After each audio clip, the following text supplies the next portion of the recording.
తాకట్లో ఉన్న మీ బంగారాన్ని విడిపించి ఆ రోజు ఆన్లైన్ రేటుకి కొంటాం. Sharma gold company. కల్వకుంట్ల కవిత రాజకీయం ఒక్కసారిగా రూటు మార్చిందా? తనదైన శైలిలో దూకుడు పెంచుతూ కొత్త పార్టీ వైపు శరవేగంగా అడుగులు వేస్తూ ఉన్నారా? పొలిటికల్ చాణక్యుడు ప్రశాంత్ కిషోర్ తో జరుగుతున్న ఈ రహస్య మంతనాల వెనుక ఉన్న అసలు మర్మం ఏంటి? అసలు పీకే కవిత కాంబినేషన్ వెనుక ఉన్న ఆ బిగ్ ప్లాన్ దేనికోసం? కవితను ఒక స్వతంత్ర శక్తిగా నిలబెట్టేందుకు పీకే వేస్తున్న స్కెచ్ ఎలా ఉండబోతుంది? తెలంగాణలో మాజీ సీఎం కేసీఆర్ కుమార్తె కవిత వేస్తున్న అడుగులు రాజకీయాలను షేక్ చేస్తున్నాయని చెప్పుకోవచ్చు. తండ్రి కట్టిన కోటను కాదని సొంత సామ్రాజ్యం దిశగా కవిత వేస్తున్న స్కెచ్ ఆసక్తి రేపుతూ ఉంది. బీఆర్ఎస్ నుంచి బయటకొచ్చిన కవిత తన రాజకీయ భవిష్యత్ కోసం పక్కా ప్లాన్ తో ముందుకెళ్తున్నారు. ఇందులో భాగంగానే ఎన్నికల వ్యూహకర్త ప్రశాంత్ కిషోర్ కవిత కోసం రంగంలోకి దిగారనే వార్తలు ఇప్పుడు మరింత హీట్ పెంచుతూ ఉన్నాయి. పీకేతో ఆమె జరిపిన చర్చలు బయటకు రావటం పొలిటికల్ సర్కిల్లో సంచలనంగా మారింది. గత 2 నెలల్లో పీకే కవితతో గంటల కొద్దీ చర్చలు జరిపినట్లు సమాచారం. సంక్రాంతి పండుగ వేళ కూడా వీరిద్దరి మధ్య కీలక భేటీ జరిగిందని రాజకీయ వర్గాల్లో ప్రచారం జరుగుతూ ఉంది. తెలంగాణ జాగృతిని రాజకీయ పార్టీగా మార్చే క్రమంలోనే ఏ చర్చలు సాగుతున్నాయనేది బహిరంగ రహస్యం.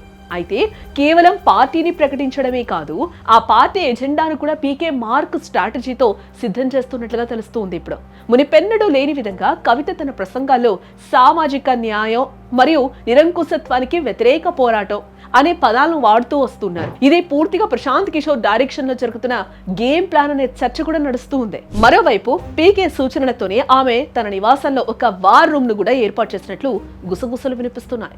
క్షేత్రస్థాయిలో బీఆర్ఎస్ బలహీనంగా ఉన్న నియోజకవర్గాలను గుర్తించి అక్కడ తన బలాన్ని ఎలా పెంచుకోవాలనే దానిపై కవితకు పీకే క్లాసులు తీసుకుంటున్నారట. ఇది కేవలం 2029 ఎన్నికల కోసం మాత్రమే కాదు, అంతకంటే ముందే తెలంగాణ రాజకీయాల్లో ఒక బలమైన ఒత్తిడి సమూహంగా ఎదగాలని ఆమె యోచిస్తున్నారు. తండ్రి కేసీఆర్ మరియు అన్న కేటీఆర్ రాజకీయాలకు పూర్తి భిన్నమైన పంథాను ఎంచుకోవడం ద్వారా ఆమె తనకంటూ ఒక సొంత ఓటు బ్యాంకును సృష్టించుకునే పనిలో పడ్డారు. ఇప్పుడు తెలంగాణ జాగృతిని ఒక రాజకీయ శక్తిగా మార్చడమే పీకే మొదటి లక్ష్యంగా కూడా తెలుస్తుంది. ఇప్పటికే పని కూడా మొదలు పెట్టారనే గుసగుసలు వినిపిస్తున్నాయి. 50 కమిటీలతో రాష్ట్ర వ్యాప్తంగా కవిత అధ్యయనం చేయిస్తూ ఉన్నారు. ఏ కమిటీల వెనుక పీకే టీం పనిచేస్తోందన్నది తాజా సమాచారం. కేవలం బీఆర్ఎస్ ఓట్లు మాత్రమే కాదు, అటు ప్రభుత్వంపై అసంతృప్తిగా ఉన్న వర్గాలను, ముఖ్యంగా మైనార్టీలు, బీసీలు మరియు యువతను కవిత వైపు తిప్పుకోవడమే పీకే మాస్టర్ ప్లాన్ గా తెలుస్తోంది. 2029 ఎన్నికలే టార్గెట్ గా కవితను ఒక ప్రత్యామ్నాయ శక్తిగా నిలబెట్టేందుకు పీకే రంగం సిద్ధం చేస్తూ ఉన్నారు.